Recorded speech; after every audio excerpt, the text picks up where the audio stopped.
For some reason, my hair is the same color as the night. And so when I first started recording this earlier, I was freaked out because I was like, how does my hair look? And I'm like, I don't know because I can't see it. Um, so I'm sorry that I look like I'm a floating head with no hair right now. But that's the darkness right now is the same color as my hair. I don't know. Anyways, I watched a film today that's opening in Los Angeles today, and I'm perhaps New York, I'm not sure.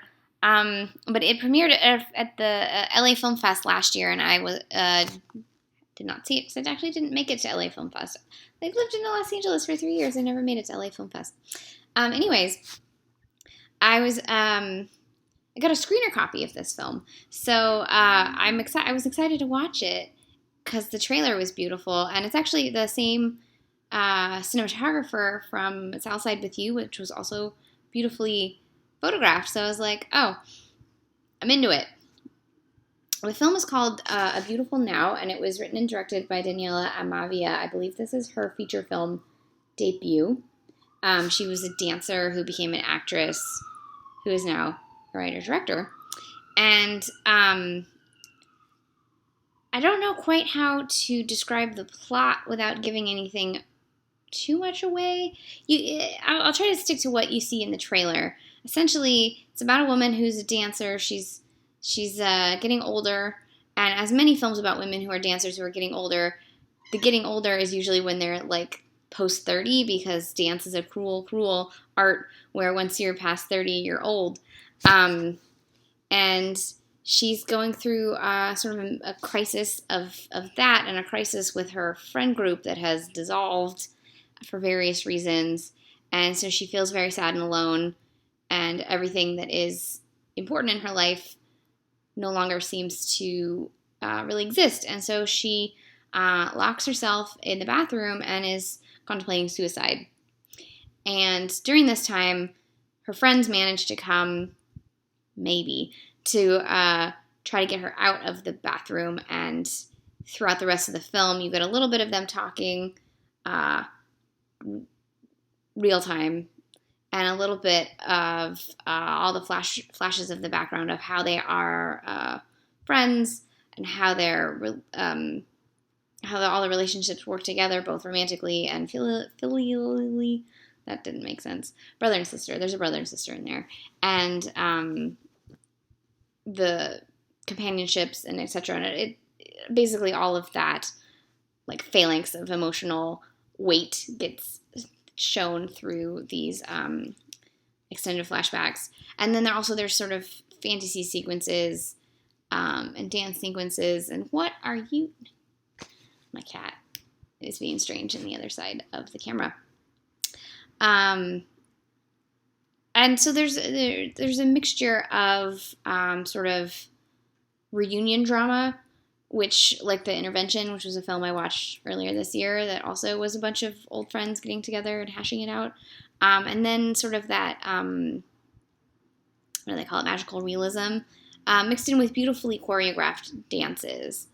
And it had a score and a bunch of songs by Johnny Jewel, who's the guy that's in The Chromatics and Desire. And so the score really reminded me of Drive. And actually, a good deal of the film kind of reminded me of Drive in its aesthetics, in that it really felt like that sunny yet sad Los Angeles that I knew quite well. Like, I feel like it captured how sunny it can be, but how isolating LA can be really, really well. So I can't really go much into the plot without spoiling it, but I will say that the ending made me cry, and I was not expecting it. I probably should have expected it, but I have a history of not seeing where films are going, and then so I'm often surprised by films, which I think is a good thing. Like, I don't want to be smarter than the films. I want to not know what's going to happen, and then the emotional impact is like, ah! And that's kind of how I felt with this film. A beautiful, beautiful lead performance by Abigail Spencer. She's mostly on television. I'm not sure that I've seen her in much. I was looking at her filmography. she gets to be a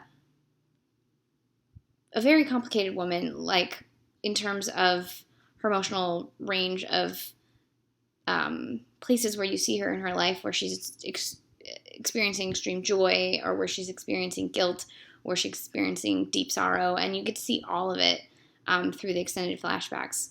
And I thought Spencer did an amazing job of really showing you all of this. The other actors in the supporting group were all very good as well, and most of them I had not seen before. It was Cheyenne Jackson, who I guess was on American Horror Story, but I have not seen American Horror Story. Patrick Huizeninger, I don't know if I pronounced that correctly, also known as Patch from Francis Ha. So if you've seen Francis Ha, you've seen him. Elena Satine, who I have not seen anything, and Sonia Kinski, who is, yes, Natasha Kinski's daughter. Natasha Kinski is old enough to have a daughter playing a 30-something. Let's think about that for a little bit. And then Colette Wolfe, who obviously I love because she's on You're the Worst this last two seasons. So it was sort of a fun dynamic. They really all did feel like people who'd known each other for years and years. They had a lot of chemistry as a cast. And what I thought was really interesting was that they never had the group really, they didn't have the group all together with all of them and the lead in the crisis because there's the bathroom separating them. But then they showed them a few times as a group in the flashbacks, but they're all from the point of view, or mostly from the point of view of her. But maybe they're from the point of view of the other people. There's a lot of unreliable narrator happening throughout the film, where you're not really sure if what you're seeing is what really happened, or if it's a skewed perspective from the perspective of the person, or if it is the perspective of the person from the perspective of the person who thinks they know how the other person experienced it. It's very interesting. And as a sometimes depressive 30-something now, whose friend group from various phases have sort of fallen away, partly because I moved away, but partly just because people, as you get older, you drift, and it's a lot harder to stay connected in person with people. There's a couple of sections that I really, where things that happened with individuals and other people didn't know it, and I realized that the more friends you sort of try to juggle, the more information about those friends you don't always catch, even with like Facebook. So I felt that really real feeling of like seeing people change without catching up with them and without realizing that they were changing, and then just seeing the change to them and trying to cling to them that you knew. And I don't know, it all resonated a lot with me. It's a sad one, so like don't watch this if you're not wanting a sad movie. I actually didn't realize it was going to be as sad as it was until it was sad, and then I cried. But I cry a lot, so there you go. So anyways, this was Daniela Amavia's A Beautiful Now. It's playing in Los Angeles. You can go see it. I think it's at the Music Hall, which is one of my favorite Laemmles. You have to sort of navigate. Parking's a little difficult there, but if you find a good parking space, it's a good theater to go to. And they're doing a Q&A with the cast and crew tomorrow night, I believe. So if I were in LA, I would probably go, because I love those Q&As that the Laemmles do. But you can go for me because I live in Atlanta now. Anyways, this was Daniela Amavia's A Beautiful Now. It's her film debut. I quite liked it. If you're in Los Angeles, you should seek it out. If you're in any other markets where it's playing, you should also seek it out. It will probably make you cry like it made me cry.